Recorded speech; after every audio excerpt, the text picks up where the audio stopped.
என்ன மம்மி பண்ற?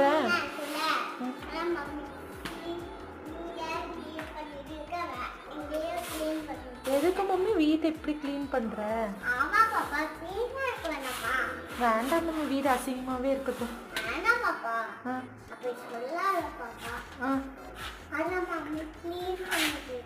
என்னத்த க்ளீன் பண்ற?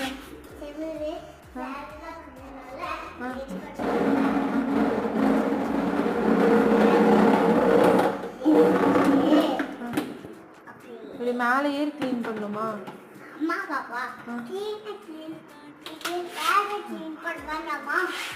பண்ண வேண்டாமே. வேண்டாம் மம்மி, அழுக்காவே இருக்கட்டும் வீடு. சரி, மண்டேல என்ன மம்மி? அது எதுக்கு மம்மி கிளீனிங் டைம் போட்டிருக்கிற?